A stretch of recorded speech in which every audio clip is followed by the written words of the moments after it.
Bienvenue sur Espoir Média, vous êtes sur l'émission 3DS, l'émission qui vous accompagne pour l'étude de la leçon de l'école de sabbat. Cette semaine, la leçon numéro 8, Jésus, le médiateur de la nouvelle alliance pour le sabbat 19 février. Donc vous l'avez déjà en avance pour pouvoir vous aider, vous accompagner. À savoir que notre émission ne refait pas la leçon en entier, elle prend quelques éléments pour pouvoir enrichir votre préparation pour le partage samedi prochain à l'église. J'ai l'honneur de présenter cette émission, mais seulement pendant l'absence de Dominique, et normalement déjà pour la semaine prochaine, il sera là. Comme je vous ai déjà annoncé auparavant, il a eu un petit souci au niveau de l'œil, ça s'est pas mal organisé, donc il est remis et on espère le retrouver bientôt sur le plateau de 3DS. Aujourd'hui, j'ai, comme il y a 15 jours, mes deux invités qui sont donc déjà connus. Donc à ma droite, j'ai Suzanne. Comment ça va, Suzanne? Ça va bien, merci. Pour ceux qui ne te connaissent pas, peux-tu te présenter rapidement? Alors, je suis membre de l'église de Gland et sinon j'habite à plus près de Morges. J'ai 3 grands-enfants qui n'habitent plus avec nous. On a des migrants qui habitent avec nous à la maison, en revanche. Et mon mari est prof. Ah bah, très bien, très bien. Et j'ai à ma gauche David. Donc David Redoute-Maillet, je suis étudiant à la faculté adventiste de Collonges-sous-Salève, en 4e année, voilà. Master 1. Master 1. Très bien, merci beaucoup de votre présence. Je vous rappelle aussi, vous qui nous regardez ou qui nous écoutez, si vous êtes sur YouTube, n'oubliez pas de vous abonner à notre chaîne Espoir Média. Et si vous voulez, il y a la playlist 3DS ou bien il y a bien d'autres émissions. Vous êtes vraiment invités à aller chercher et voir tout le contenu qui vous intéresse. Si vous êtes sur Spotify, n'oubliez pas de sauvegarder notre playlist avec nos émissions. Et il y a la playlist 3DS aussi sur Spotify. Donc, on est prêt. 3DS commence maintenant.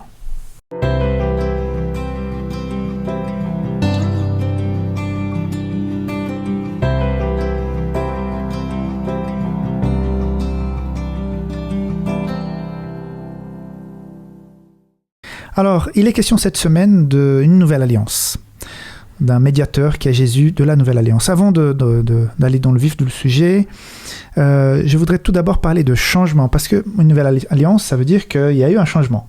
Hein? Mais avant de parler de ce changement, là, comment abordez-vous vos changements dans vos vies? Quand vous déménagez, quand vous changez d'emploi, quand vous changez de chef, quand vous changez de ville, je ne sais pas, quand il y a un changement au niveau de l'église, un nouveau pasteur qui arrive, ou un changement où vous changez, vous, d'église, est-ce que vous êtes toujours content de changer ou vous êtes plutôt un peu conservateur, vous aimez bien? Suzanne? Alors, je dirais que je suis de nature plutôt optimiste, donc j'ai tendance à me réjouir d'un changement, à me dire que ça va être bien. Mais j'ai aussi eu de la chance que jusqu'à présent, l'immense majorité des changements dans ma vie ont été positifs. Ah, donc ça a renforcé ça. Je ne peux pas garantir si je fais une série de mauvais changements, enfin des choses qui sont dures, je ne peux pas dire comment exactement je vais réagir, mais a priori jusque-là, l'expérience était plutôt pour dire que pourquoi pas. Pourquoi pas, c'est une bonne chose. Et toi, David? Alors moi, j'ai vécu un gros changement quand même. Le changement de quitter mon travail. Je travaillais en région parisienne. Lorsque je suis venu dans la belle région de Collonges, j'avoue que j'avais quand même pas mal de craintes. Beaucoup d'appréhension, puisque c'était quand même un saut vers l'inconnu. Et les changements, je suis quand même un peu... Je suis pas quelqu'un qui change beaucoup. J'aime bien un peu les choses routinières, on va dire. Donc, beaucoup d'appréhension. Mais finalement, une fois qu'on y est, tout se passe bien par la grâce de Dieu. Donc. Exactement. Voilà. Ouais. Moi, personnellement, j'aime beaucoup les changements. Chaque fois qu'il y a du changement, j'ai plutôt cette tendance d'être toujours positif. Des changements... Voilà, chacun appréhende selon son expérience, son vécu. Et là, il y a un changement. Mais avant de parler de ce changement d'alliance, David, je voudrais... qu'on puisse, parce que la leçon le propose rapidement, il y a donc la prêtrise de Jésus qui forme cette nouvelle alliance, mais comment expliquer ce verset de Galates 3, 23 et 24, où il est question de la loi, et là je le reprends, « Avant que la loi vienne, nous étions prisonniers sous la garde de la loi en vue de la foi qui devait être révélée. Ainsi, la loi a été le guide chargé de nous conduire à Christ afin que nous soyons déclarés justes sur la base de la foi. » Donc, on voit certaines versions parlent de surveillant, de tuteur. Cela rend l'image de la loi, des 10 commandements, assez négative, parce qu'un tuteur, un guide, c'est quelque chose qui est un peu imposé. Comment expliquer l'équilibre entre cette loi qui ne sauve pas, parce que Paul le dit dans Romains 3:20, et son importance dans notre vie? Pourquoi la loi est importante même si elle ne sauve pas?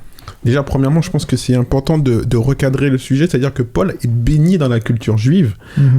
Paul, c'est un intellectuel juif, et il connaît le rapport qu'entretiennent les juifs avec la loi. Donc, Paul va essayer de recentrer le débat en disant que la loi, elle est là pour nous guider, pour nous alerter, mais le salut se trouve uniquement dans la personne de Jésus. Et ça, pour un juif, c'est quelque chose qui était difficile à comprendre encore. Et si j'observe la loi en espérant être sauvé par elle, j'ai envie de dire, je suis dans le faux. Je n'ai pas vraiment... Il y a un problème, si vous voulez. En revanche, si j'observe la loi parce que j'aime Jésus, ma motivation est autre, et du coup, là, je suis dans le vrai. Donc, la bonne démarche, c'est de savoir pourquoi j'observe la loi. Est-ce que je veux être sauvé par elle, ou est-ce que je suis motivé simplement par l'amour que j'ai pour Jésus.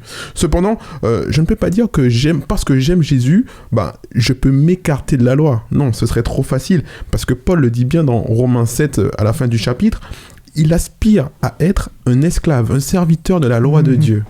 En revanche, il déclare bien que malheureusement, sa chair est quand même attachée à la loi du péché. Donc, il se bat contre cela. Mais même s'il est dans cet amour pour Jésus, il veut être dans cette loi de Dieu. Voilà. Suzanne, la loi. Disons que moi, cette image-là, j'ai déjà entendu, donc mes connaissances de grec sont pour ainsi dire nulles, mais il me semblait que cette notion de pédagogue n'était pas forcément perçue négativement. À l'époque que chez le Romain, le pédagogue avait un rôle, souvent les enfants pouvaient mieux le connaître que leur propre père, qui était occupé aux affaires d'État ou à la guerre ou que sais-je, et que ce pédagogue qui était avec eux tous les jours, qui leur apprenait des choses de la vie et de la culture et de plein de choses, pouvait être une influence plutôt bienveillante, je pense. Donc, déjà là, par rapport à cette loi qui nous mène, qui nous prend par la main quelque part pour nous dire viens vers Dieu parce que tout seul, tu ne vas pas y arriver. Donc, c'est un peu comme ça que je le comprends. Et à chaque fois, quand on lit la parole de Dieu, si on prend que nos expériences présentes, notre culture qui est la nôtre, et qu'on fait une lecture vraiment distancée, on a de la peine parfois à comprendre certaines choses. Donc j'aime bien quand on essaye de placer certaines déclarations à leur contexte à l'époque, parce qu'il faut retirer la valeur, le principe qui est dans cette déclaration. Parce qu'autrement on peut vite se confondre. Donc on avance dans cette nouvelle alliance, parlant encore de l'ancienne. Donc Jésus est l'agneau de Dieu qui vient ôter le péché du monde, parce que dans l'ancienne alliance, il y a tout ce système de sanctuaire terrestre et ces services quotidiens et annuels qui étaient importants pour le peuple. Quels sont, donc tu parlais justement de pédagogue, quels sont les éléments pédagogiques qui étaient vraiment importants et intéressants dans ce système de l'ancienne alliance? Il y avait sûrement beaucoup, mais moi je vais juste parler de 2 ou 3 maximum. Je pense que ça permettait vraiment de mesurer les conséquences de cette séparation de Dieu. Séparation de Dieu, source de la vie, que être séparé de Dieu, source de la vie, c'est aller vers la mort. Tout simplement, naturellement, parce que c'est des conséquences naturelles d'après les lois de l'univers. Si on se sépare de la source de la vie, on va vers la mort. Et donc, de pouvoir visualiser et de devoir soi-même prendre l'initiative de donner la mort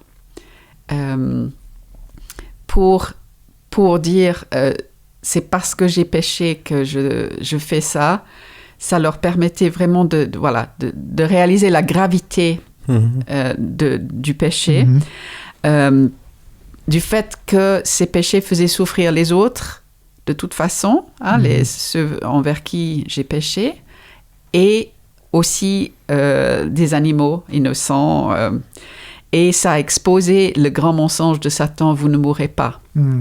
que oui, s'il y avait cette séparation. Et puis, donc avec le rituel, le sanctuaire et tout ce qu'il y avait là autour, non seulement ça leur donnait la confirmation de cette sainteté de Dieu qui était tellement forte, mais aussi de mesurer par ces différents rites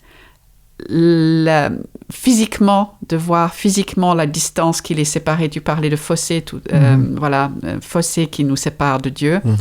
Et voilà, donc je pense que ça, c'est des choses que cette ancienne alliance leur enseignait déjà. Et puis, je dirais que quand même, encore sous cette ancienne alliance, il y a déjà plein de fois où Dieu manifestait que c'était pas les rites eux-mêmes qui l'intéressaient. Combien de versets où il dit que j'en ai assez de Je ne supporte plus vos rencontres. Voilà, exactement.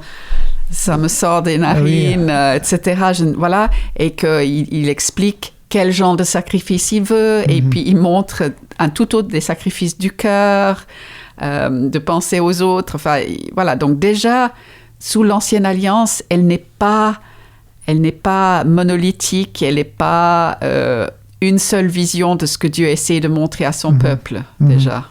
Et pour toi, c'est tous ces rites de l'Ancienne Alliance au temple, ça... Moi, je vois ça comme la volonté de Dieu d'être au milieu du peuple. Et comme tu le disais, c'est-à-dire que Dieu, il veut être près de son peuple, mais pour cela, il faut qu'il y ait un traitement du péché, parce que Dieu ne veut pas rester en présence du péché. Donc, cette démarche au niveau du sanctuaire devait montrer au peuple le fait de se purifier avant d'accéder à Dieu. Et ça préfigurait finalement ce que Jésus va faire lui-même. Et le peuple voyait toutes les démarches qui étaient quand même assez pénibles, de devoir amener un animal, etc. Et la régularité, le temps que ça prenait. Hein. Exact. J'ai fait un calcul, celui qui habitait loin du temple passait 3 mois dans l'année aux festivités, aux déplacements et tout. 3 mois dans l'année. Quand même. Hein. Mais ça montre qu'ils y tenaient, c'est-à-dire qu'ils ne rigolaient pas avec cela. Pour eux, c'était important d'amener ce sacrifice devant Dieu pour demander le pardon de leurs péchés. Mais c'est riche d'enseignements pour nous, c'est-à-dire que Dieu veut rester au milieu de nous, et pour cela, il faut qu'il y ait un travail en nous. Ouais. Continuons, David. On va construire petit à petit ce mur par rapport à cette compréhension de la Nouvelle Alliance. Donc, comment expliquer que la Nouvelle Alliance ne signifie pas que l'Ancienne était mauvaise? On a vu ça dans un trimestre précédent, mais ça serait bien de pouvoir rappeler en quoi une Nouvelle Alliance complétait et donnait encore plus de sens à l'Ancienne Alliance. Voilà, c'est-à-dire que l'Ancienne Alliance n'est pas mauvaise en soi, force est de constater que elle était liée à un mode de fonctionnement donné. Oui, mais elle est appelée ancienne, donc tout ce qui est ancien est mauvais, non? Non, justement, non, j'espère pas en tout cas. Mais justement, il y a comme une volonté de faciliter les choses, et puis une volonté aussi d'intégrer le plus grand nombre. Dans cette alliance, Jésus vient justement en dépassement de tout cela, et il apporte une nouvelle alliance universelle, disponible pour chacun d'entre nous, juifs, grecs ou autres. On peut se réclamer de cette alliance-là, et ce qui est intéressant, c'est que Jésus devient la composante de chaque élément qu'on trouve dans le sanctuaire. Il est l'agneau de Dieu, et il est lui-même, comme on voit dans le texte d'Hébreux, ce sacrificateur. Donc finalement, je n'ai plus grand chose à faire si ce n'est d'accepter si ce n'est d'amener finalement cet agneau à Dieu, à ce souverain sacrificateur qui est Jésus-Christ. Alors là où le peuple ne pouvait accéder au pardon que par l'intermédiaire d'un être humain qui était le sacrificateur de l'époque, maintenant je peux avoir directement accès au Père par la personne de Jésus-Christ. Et ça, je trouve que c'est quelque chose de formidable. Je ne suis plus dépendant de personne, et je peux présenter quel que soit mon péché devant Dieu et amener cet agneau qui est pur et sans tache, puisque c'est Jésus-Christ, devant Dieu et qui va attester le pardon de mon péché. Donc, selon toi, la Nouvelle Alliance, elle ne va pas du tout effacer l'ancienne, elle va amplifier ce qui était montré à une petite échelle. Maintenant, le sanctuaire, en fait, elle est partout, parce que l'agneau est partout. L'intercession que Jésus fait ne doit pas se faire à Jérusalem, au temple, elle est faite dans notre cœur, dans notre relation avec Dieu. Exactement. Suzanne, ça t'inspire? Oui, je trouve aussi que cette nouvelle alliance, elle est claire. Elle complète, comme on a dit, mais elle est claire aussi. Et elle était le but final, puisque l'ancienne, c'était une préfiguration de ce qui allait venir. Et puis, elle éclaire aussi des passages de l'Ancien Testament où, quand Dieu... Donc, tu parles du fait de se présenter directement devant Dieu. Le peuple au Sinaï, qui avait tellement peur, et ils avaient raison d'avoir peur dans le sens où... Voilà. Mais en même temps... Dieu a essayé de leur dire, mais à Moïse, je parle comme à un ami. Donc Moïse, il n'a pas besoin d'avoir peur, mais c'est pas parce que Moïse est tellement extraordinaire, il a fait aussi des choses graves dans sa vie. Mais je lui parle comme un ami, donc il donnait déjà des aperçus de ça, et par la Nouvelle Alliance, il nous donne le... Voilà. Et puis, dans Osée, quand toute cette image de Osée avec la femme infidèle et tout ça, il donne ses promesses. Déjà là, on dit « Je te fiancerai à moi pour toujours ». À une alliance par la justice. Donc, il parlait de la nouvelle, mais celle qu'il voulait établir déjà, par la justice, l'équité, fidélité et la compassion. Donc, il y a continuité, puisque c'est le même Dieu, les mêmes partenaires qui sont là, mais elle est également nouvelle. De toute façon, l'alliance est nouvelle avec chaque nouvelle personne et chaque nouvelle génération. Oui. Pour faciliter peut-être une image que j'ai lue une fois, vous savez, quand un médicament il est découvert par un laboratoire, il est mis à disposition, ça coûte très très cher. Il est nouveau et tout. Mais c'est un médicament très important. Avec le temps, il devient un générique et n'importe qui, avec 1 franc 50, peut aller et acheter le médicament. Donc la molécule est la même, les effets sont les mêmes. Mais maintenant, il est accessible, facile à toute personne et il n'y a pas besoin d'aller à quelque part. Il est pour tous, quoi. Et ça régénère l'organisme. Donc, dans cette nouvelle alliance, on a aussi un nouveau médiateur qui est plus grand, qui est parfait, qui n'est plus celui de la lignée d'Aaron. Il est de la lignée de Melchizedek, comme nous avons vu il y a 15 jours en arrière. Si nous avons donc compris que la nouvelle alliance est un renouvellement de l'ancienne, qu'apporte Jésus d'effectif et de meilleur dans cette nouvelle alliance, Suzanne? Alors, donc, dans le chapitre 9-11, il est dit qu'il a apparu comme un grand prêtre des biens qui sont apparus. Les biens qui sont apparus, ça veut dire que c'est cette communion directe avec Dieu, c'est ce trésor de pouvoir traverser, puisque lui, il a traversé le voile. Donc, c'est vraiment, ils essayent chaque fois, enfin, l'auteur essaie d'insister sur cette supériorité, sur ce qu'il y a de plus. Donc, les biens qui sont apparus, et du coup, la loi d'avant, c'était les ombres. Donc, dans le chapitre 10, ça veut dire que la loi possédait une ombre. Donc, comme il a traversé cette tente, donc on reparle de tabernacle, de sanctuaire, voilà, tente plus grande et plus accomplie. Donc, encore une fois, on a cette notion d'élargissement. D'élargissement et d'aboutissement, plus accompli. Donc, la tente elle-même, je trouve que c'est joli qu'il... il a repris... Oui, il a pris cette image de la tente, de dire, voilà, c'est pas la tente peut-être plus étriquée qu'il y avait avant, elle est plus large, plus accomplie. Et puis, il insiste de nouveau en disant, il est entré une fois pour toutes, contrairement aux prêtres qui devaient... régulièrement rentrer tous les jours. Voilà, voilà. Non pas avec les sangs des boucs, donc c'est toujours en mettant en contraste des boucs et des taurions, mais avec son propre sang, qu'on sait que c'était sa vie, son sang. Et c'est ainsi qu'il a obtenu une rédemption éternelle, donc encore une fois, cette durabilité. Et alors, ce qui découle de tout ça, c'est que cette vie, il dit que c'est cette vie qui purifiera votre conscience des œuvres mortes. Et ça, je trouve que...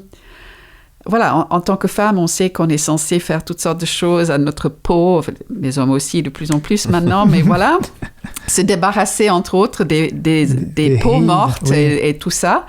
Ben là, les œuvres mortes qui traînent, qui nous encrassent, on sait tous lesquelles sont pour nous des œuvres mortes, et là, voilà, purifier carrément la conscience. Et ça, vraiment, on sait combien la conscience peut nous peser par rapport aux choses qu'on a fait mal aux gens, voilà. Et puis, parce que c'est toujours plein de pour que nous rendions un culte au Dieu vivant. Donc, de nouveau, ce contraste. Débarrasser des œuvres mortes. Donc, Jésus, ce sang qui présente, sa vie qui présente, c'est pour débarrasser des œuvres mortes, pour rendre un culte au Dieu vivant. Donc, il met vraiment en parallèle, quoi. David, ce Jésus qui rentre en scène maintenant, qui fait en sorte que l'Alliance prenne une nouvelle... Moi, ce que je retiens ici, c'est surtout ce caractère éternel. Jésus, il est le meilleur dans cette nouvelle alliance parce que je peux m'associer à ce qu'il fait, parce que je sais qu'il le fait pour moi. Et ce n'est pas quelque chose réservé pour un peuple. C'est vraiment quelque chose qui me parle aujourd'hui. Je sais que j'ai un médiateur qui intercède encore aujourd'hui. Donc pour moi, c'est en cela que cette nouvelle alliance que Jésus réalise la rend effective. Rendons-nous maintenant dans Hébreux chapitre 8, versets 1 à 6, parce que là, David, nous avons deux expressions que nous voulions travailler un peu, parce que Jésus est un médiateur supérieur qui nous amène donc dans le sanctuaire céleste, dressé par Dieu et non par la main des hommes. Et donc, il y a deux expressions qui jouent un rôle important dans le texte. Donc, le point capital au verset 1 et « mais maintenant » au verset 3. Elles semblent fonctionner de manière synonymique, comme pour mettre l'accent sur l'essentiel. Donc, c'est quoi l'élément essentiel dans ce texte ? Alors, selon moi, c'est l'élément essentiel, c'est que seul Christ satisfait aux exigences de l'alliance. C'est le point capital. Il est le souverain sacrificateur. C'est-à-dire que la vie de Jésus, sa mort et surtout sa résurrection, comme on l'a dit la fois précédente, nous assure qu'il est le meilleur médiateur pour moi. Et conformément à la loi, Jésus a donné sa vie en sacrifice pour chacun d'entre nous. Et ce sacrifice a été accepté. C'est un sacrifice excellent, si on peut le dire ici. Et donc, quand Jésus va s'asseoir à la droite du Père, comme on le voit dans le livre de l'Apocalypse et même dans le livre d'Hébreux, il est reconnu par tous comme étant le seul digne d'avoir ce sacerdoce de souverain sacrificateur. Le plus grand souverain sacrificateur qui soit, à la manière de Melchisédek, parce qu'il n'a ni de commencement, ni fin. Donc, c'est quelque chose de supérieur qui nous dépasse, finalement. Un médiateur supérieur, un intercesseur pour chacun d'entre nous.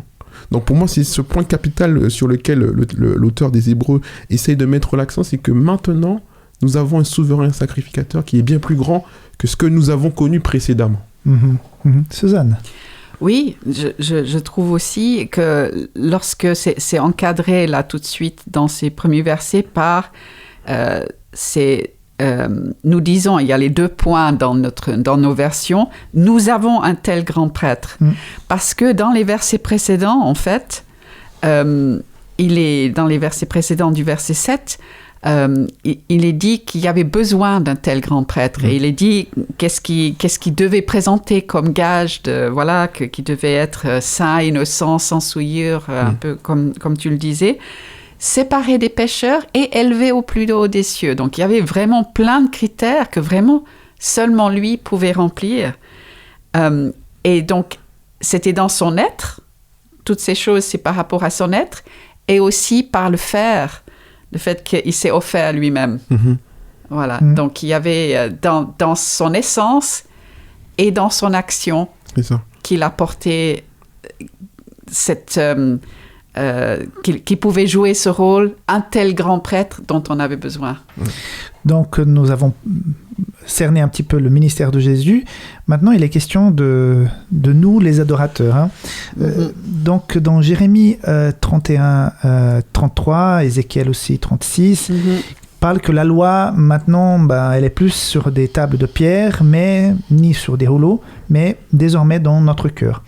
Alors, si les supports matériels ne sont plus la norme, comment concilier ceux qui disent qu'une relation avec Dieu se vit par des expériences spirituelles et d'autres avec une étude systématique de la parole? Donc, est-ce qu'on doit être plutôt des adorateurs et vivre dans une relation d'adoration et vivre une expérience spirituelle, pour certains mystique, pour que la compréhension soit plus claire, ou bien il faut vraiment pour bien comprendre Dieu, il faut vraiment plonger le nez dans le texte. Comment concilier ça? Qui a raison? Qui a tort? Qui a le plus raison? Je sais pas. Alors, heureusement, je dirais que ni l'un ni l'autre n'a tort, parce que ni l'un ni l'autre ont tort, ok. Ont tort, oui. Parce que s'imprégner de la parole va favoriser et enrichir les expériences. et les expériences vont enrichir. Voilà, donc c'est vraiment quelque chose de mutuel. Et puis il y a tellement de versets qui nous incitent à vivre les deux, mais jamais l'un au détriment de l'autre. Au contraire, lorsque l'un est au détriment de l'autre, on a Jésus qui va dire « Vous sondez les Écritures parce que vous pensez avoir en elles la vie éternelle. » Alors là, clairement pas. C'est pas elles. Ce sont elles qui rendent témoignage de moi. Donc là, il montre qu'on peut plonger le nez, comme tu dis, sans trouver Jésus. Et si on plonge le nez sans trouver Jésus, sans trouver Dieu dans tout ce qu'il a voulu se révéler à nous, c'est pas bon. Pas non plus vivre tout seul mes petites expériences en dehors de toute parole révélée, en dehors de... Si Dieu a pris la peine d'écrire pas un livre, mais 66...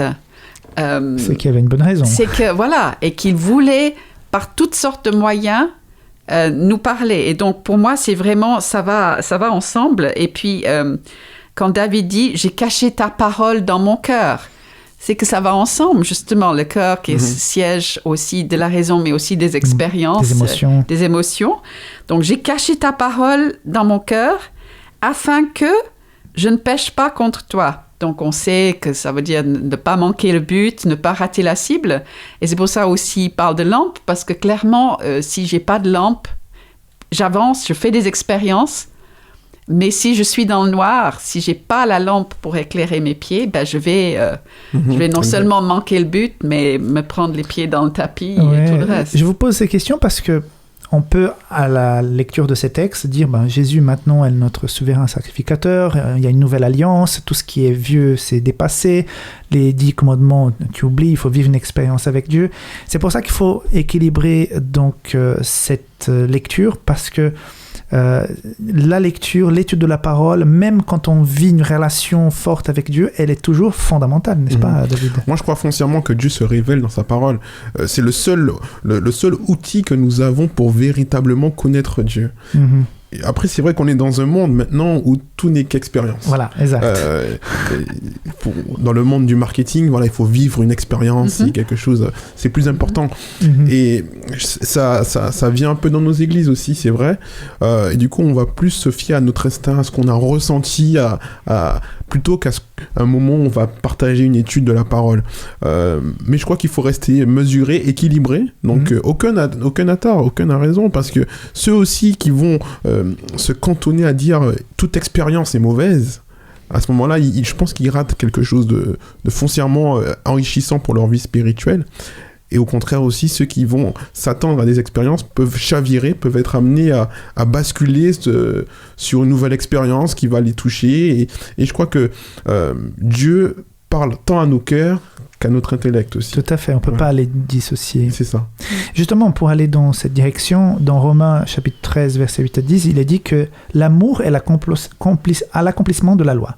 Or, comment comprendre l'importance des commandements, encore aujourd'hui, avec une telle déclaration? Donc, si on aime, tout simplement, on accomplit la loi.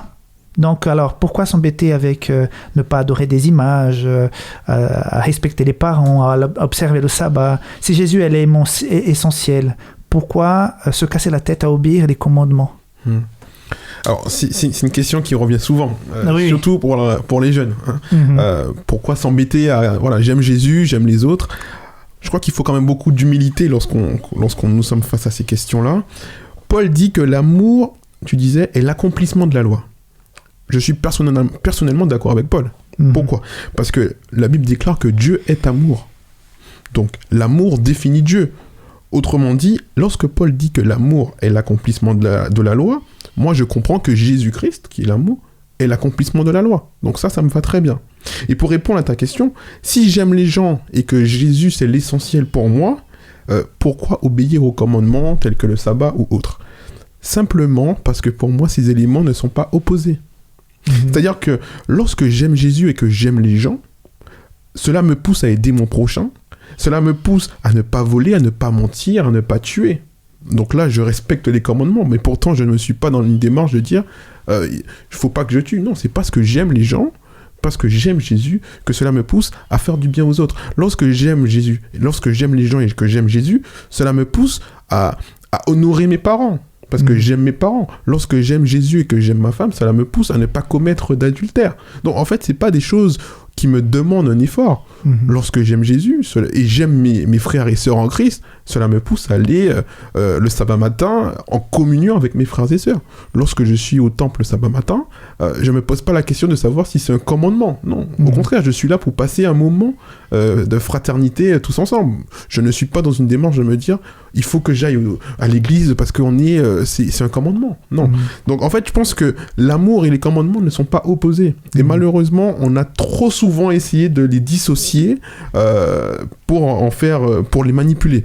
Donc j'ai envie de dire aussi que les anges eux-mêmes obéissent à la loi de Dieu parce qu'ils aiment Dieu. Une fois qu'on a compris que Dieu nous veut du bien, forcément cela découle.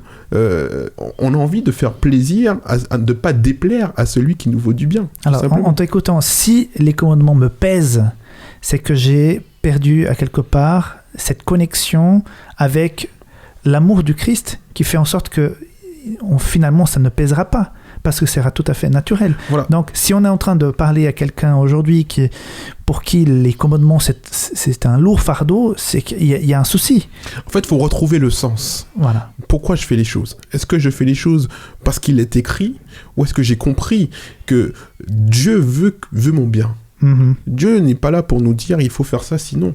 Au contraire, Dieu veut nous guider dans un chemin, choisit la vie pour que tu vives et nous laisse la liberté derrière. Et juste un dernier élément, c'est que Paul lui-même, lorsqu'il écrit que l'amour, c'est la loi, suffit à la loi, entre guillemets, Paul observait les commandements.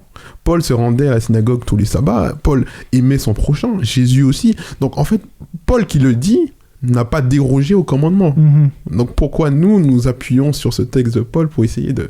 Voilà. Ouais, tout à fait. Suzanne, tu es maman de 3 enfants. Hein? Et je pense qu'à la maison, au moment de expliquer un peu la loi de Dieu, les commandements et tout ça, quand ils étaient adolescents, ça pose des questions. Et comment expliquer à des enfants, comment expliquer à des gens qui ne connaissent pas encore la parole de Dieu aussi bien, qu'en fait, quand on aime, on suit naturellement les commandements, on suit naturellement les valeurs que la Bible nous présente. Moi, je pense que des explications sont probablement assez peu efficaces. Les sermons.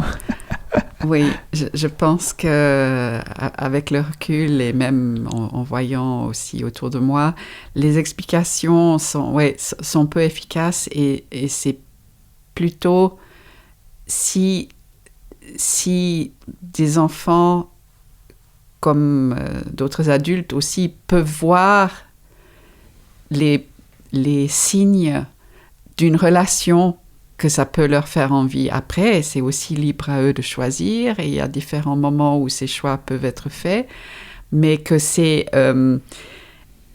justement, s'ils arrivent à voir que Jésus fait quelque chose dans nos vies qui change notre façon d'être en bien, qui nous donne un espoir, un vrai espoir qui n'est pas ébranlé par la première mauvaise nouvelle qui vient, qui nous donne un sens, qui nous donne des buts dans notre vie, je pense que ce sera plus efficace qu'effectivement... Imposer. Oui, et même des explications, comme tu dis, tout à fait juste d'expliquer que c'est naturel, etc., mais... Tant que ça reste abstrait, c'est la rencontre avec le Christ, et tant que chacun n'a pas fait cette rencontre, eh ben, ça va forcément paraître pesant et lourd, et c'est pas pour rien qu'il disait mon joug est léger, etc. Il essayait d'expliquer aux gens que si on se met avec lui, tout ce qui était lourd devient plus léger.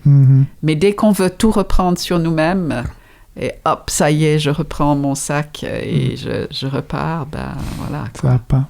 Alors, je pense que la plus belle expérience qu'une personne puisse faire, c'est d'avoir vraiment gravé dans son cœur la loi de Dieu, par l'amour qu'il a pour lui.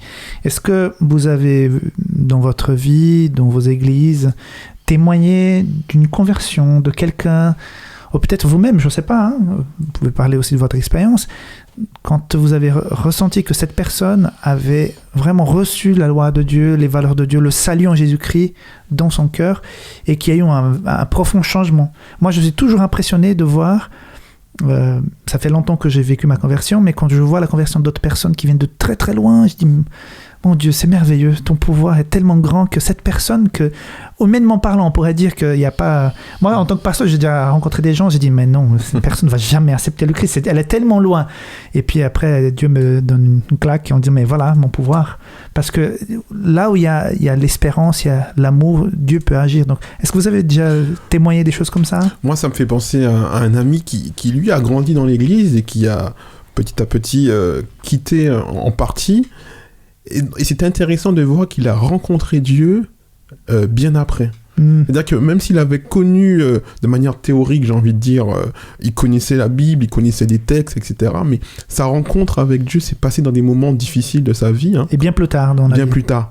Et il a vraiment été touché. C'est quelque chose qui n'est pas explicable des fois, parce que c'est quelque chose qui touche dans le cœur, et je crois que c'est le Saint-Esprit qui travaille, et en tout cas qui a travaillé son cœur en ce sens-là, qui fait qu'il avait cette envie de revenir. Il savait pas forcément l'expliquer, mais il savait qu'il y avait quelque chose qui travaillait son cœur, et de là il a commencé à revenir sur la Bible, à étudier et à partager. Et je veux croire que même si on peut être dans l'église sans avoir véritablement rencontré Dieu, mais à un moment donné, Dieu se révèle toujours. C'est ça que je retiens, parce que Dieu se révèle toujours. C'est Dieu qui vient à notre rencontre. Et tôt ou tard, libre à nous d'accepter aussi cela, parce qu'on est totalement libre, on est dans une relation d'amour saine. Donc, mais lorsqu'on comprend la profondeur de l'amour de Dieu, c'est beau de voir quelqu'un qui répond, tout simplement. Ouais. Suzanne, un exemple? Oui, alors ceux qui sont dans la classe d'école du sabbat que je fréquente à Gland savent que je parle assez souvent de mon père parce qu'il a eu une grande influence sur moi. Et en fait, je réalise que c'est entre autres à cause de la transformation dans sa vie. Alors évidemment, je ne l'ai pas connu jeune, mais j'ai eu des témoignages de gens, notamment il était prof, et puis qui jetaient des craies dans la salle de classe. Il y avait des craies encore à l'époque, quand il était énervé, puis qui était connu pour des répliques assez cinglantes, qui pouvaient, comme on dit maintenant, casser des gens. Enfin bref, voilà, il y avait un tempérament colérique que j'ai aussi. Et on dirait pas ça. Et justement... de voir la progression. Déjà, quand même, au courant de ma vie que j'ai vue, donc en grandissant, j'ai vu que petit à petit, vraiment, l'Esprit a travaillé sur lui, que sa relation avec Dieu a fait de lui la même personne avec encore des flashs de son tempérament de base qui ressortaient. Donc, c'était réaliste aussi comme tableau. C'était pas impossible d'atteindre. C'était vraiment voir quelqu'un qui était en marche avec Dieu, simplement. Et puis, comment petit à petit, Dieu l'a façonné. Exactement, de manière plutôt douce, je dirais, mais... Et lors de son enterrement, c'était à Newbold, on a eu un repas après, vraiment un repas festif, honnêtement, pour fêter cette vie avec Dieu. Et le nombre de gens qui m'ont raconté des anecdotes, justement, et qui avaient aussi vu cette transformation dans sa vie, voilà. Et donc, pour moi, ça m'a beaucoup marqué. Son témoignage t'inspire. Oui. Ouais. Super, mes amis. Voilà, merci beaucoup pour ce partage. C'était un beau moment que nous avons passé ensemble. Je vous invite, vous qui nous regardez, donc à vous préparer pour ce sabbat qui vient, pour partager ces réflexions, vos réflexions, peut-être appuyer sur les nôtres concernant ce message. Je vous invite aussi à vous abonner à notre chaîne, à partager, envoyer cette vidéo à quelqu'un qui pourrait en bénéficier. Si vous voulez aussi, vous pouvez soutenir Espoir Média par un don. Et je vous dis à une prochaine fois, puisque j'ai grand espoir que la semaine prochaine, vous aurez Dominique qui va conduire son émission 3DS. Donc, merci beaucoup encore une fois. Merci. Et puis, à la semaine prochaine avec 3DS. Au revoir.